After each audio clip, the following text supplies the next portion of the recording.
Hey guys, what is up? And welcome back to NFL predictions for the 2020 NFL season versus that dude Brett.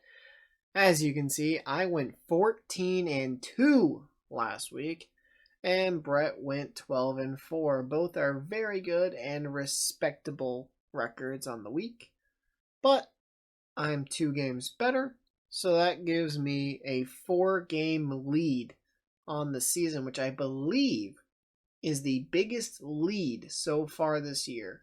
So that's saying something on how close this has been this year.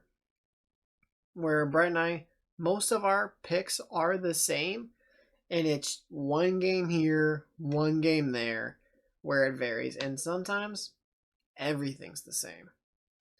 So obviously no Thursday night football, so those records are actually completely correct and up to date, which is odd. Usually we're a game behind. So let's get into week 13 for this season. So we have the Browns facing the Titans, and I'm going to be taking the Titans in this game. The Browns, they're not a horrible team this year, obviously. You can see their record's 8-3, which is at least somewhat respectable. The only issue is that they have the easiest schedule in the entire NFL. And this is a good team that the Browns are going to be facing, which good teams they don't exactly do well against. They've beaten some bad teams, and then the good teams they struggle. Baltimore lost big. Pittsburgh lost big. So I don't expect them to win this game since they barely beat Jacksonville and they barely beat Cincinnati. I just don't see them winning this game. Though, if there's like a over-under for rushing yards of like 300 or something like that, might want to bet that'd be damn close, but even like a 270 or something like that, there's going to be a lot of rushing yards. So, between Derrick Henry, Nick Chubb, and Kareem Hunt, expect a lot of rushing yards in this game. Raiders at Jets. I'm taking the Raiders because Jets, okay? It's because Jets. Plus, the Raiders lost big, and I mean big last week to Atlanta. And when good teams get embarrassed, they bounce back. So watch out for the Raiders this week. Jags at Vikings. I am going to be taking the Vikings here. Jags are just not a good team. They have lost 10 straight. They won their week 1 game and they were 1-0, and then it's 1-1, 1-2, 1-3, 1-4. It's like, uh-oh. So I'm taking the Vikings to win this game. All right, then you have the Bengals at the Dolphins. I'm going to be taking the Dolphins to win this game. Maybe if Joe Burrow never got hurt, I'd probably consider. At the very least, consider the Bengals. But I'm taking the Dolphins here. Colts at Texans. I'm going to be taking the Colts here, correct? Yep, I'm taking the Colts here. So, this was a toss-up for me. But seeing as how the Colts, to me, are just a slightly better team overall. Yes, Deshaun Watson is a better quarterback than anyone on the Colts roster, but they're a better team, so I'm going to take them to win this game. Lions at Bears. I'm going to be taking the Bears. I just got to keep checking my notebook. So I'm going to be taking the Bears to win this game. This is another one where it was a toss-up for me. Swift is doubtful, which is definitely going to hurt them again. And I think the defense is just going to be able to feast on the Lions, and that's why the Bears are going to win this game. It's because of defense. Saints at Falcons. I'm taking the Saints. No chance in hell the Falcons do that 2 weeks in a row. Giants at Seahawks. I'm going to be taking the Seahawks. Yeah, Daniel Jones is hurt. Even with Daniel Jones, I probably would still take the Seahawks. But with him being out, they have even less of a chance of winning. Next is Rams at Cardinals. I'm going to be taking the Cardinals. Another close one. There's going to be a lot of close games this week. And don't be surprised if my 4-game lead just gone like that.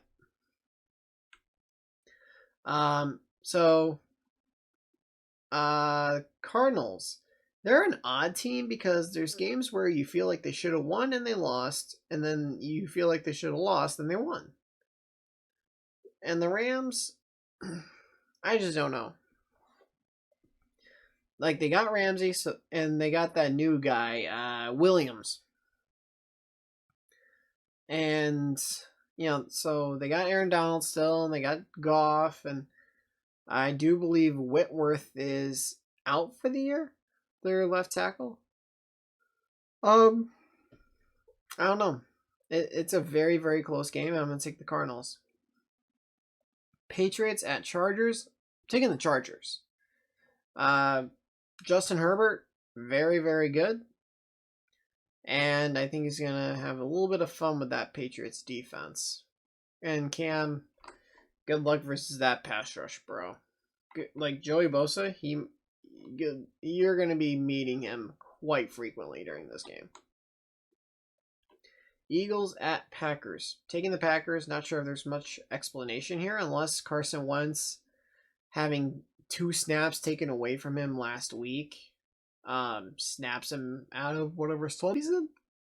But I see the Packers winning this game pretty easy. Broncos at Chiefs. I am going to be taking the Chiefs. I mean, if I'm wrong and the Broncos pull off the upset, I will not be angry at all because that helps the Steelers. So I'm going to go with the Chiefs. I think the Chiefs are going to win. But if by some miracle the Broncos upset them, I'm not going to be upset. Washington at Steelers.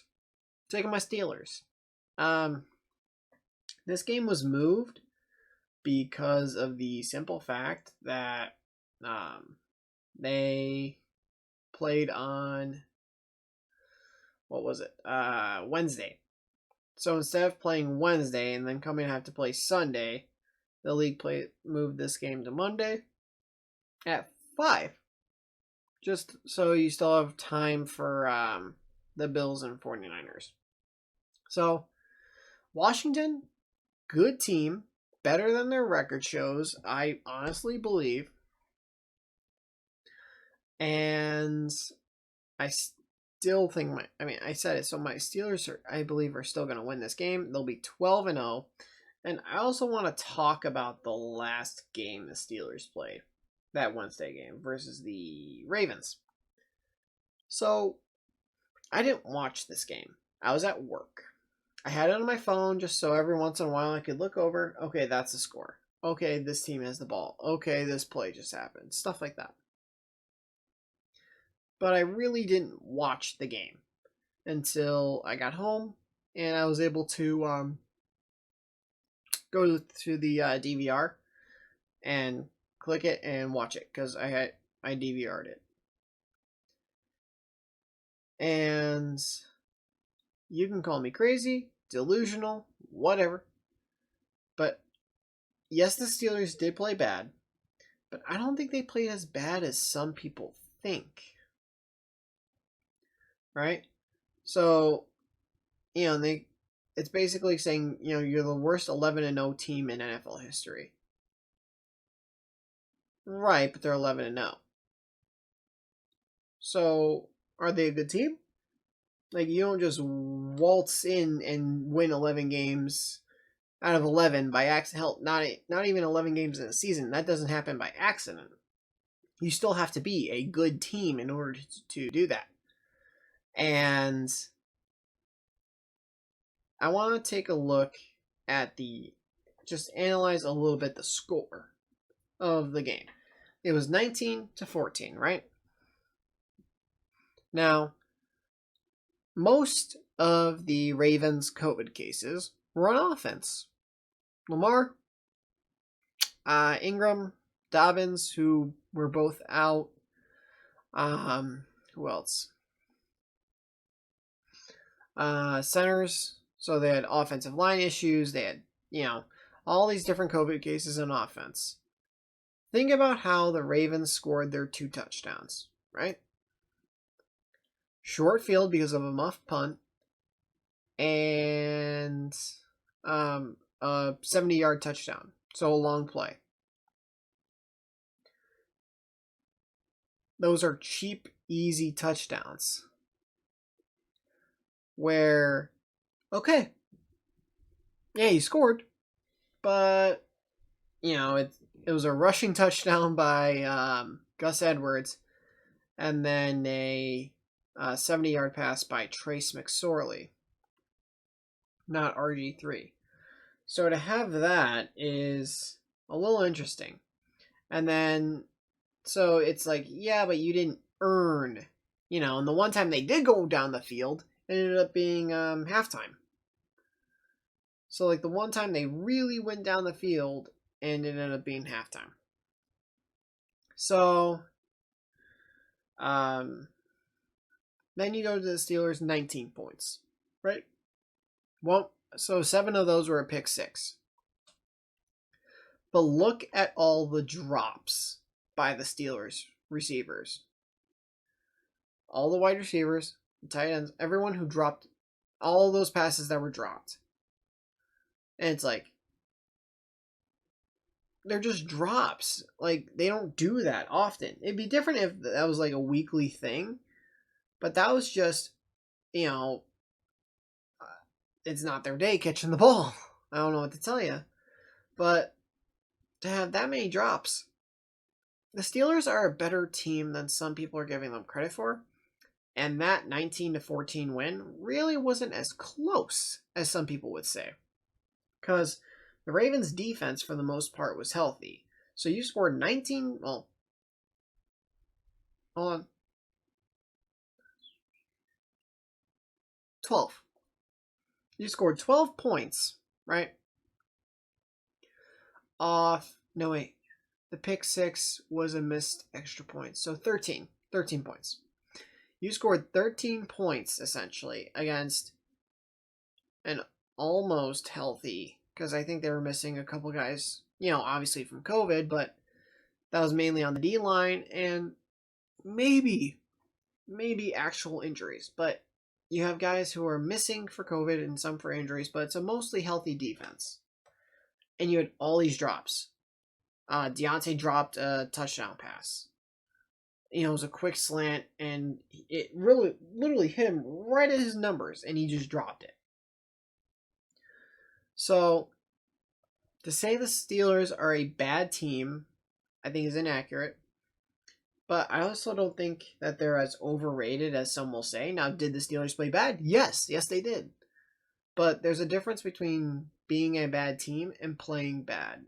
They had a bad game. So, I'm going to keep watching them. And I'm going to see what happens. Because, for all I know, that was one bad game. They're going to clean up the drops. They'll have them go on the, the jug machine or whatever it's called, where it, shoots the ball at you. And they'll get that cleaned up. Next is Bills at 49ers. Taking the Bills. I just trust them a lot more than the 49ers. And the 49ers, they don't have Jimmy G. They don't have Kittle. So, there you go. Cowboys at Ravens. I'm going to be taking the Ravens here. They're getting people back from COVID. They're getting people back from injury. And I think they should be able to beat these 3-8 Cowboys. So, those are my predictions for Week 13. Let me know what you guys think down below. And I will get Brett's picks whenever I'm able to. And go check out Brett's channel as well. He wants to start doing like a podcast. He wants to... he's doing comedy sketches. He's doing a lot of cool stuff on his channel, so go check him out. ThatDudeBrett. I'll see all you guys next video. Later. Once I'm 7 years old, Mama told me, go make yourself some friends or you'll be lonely.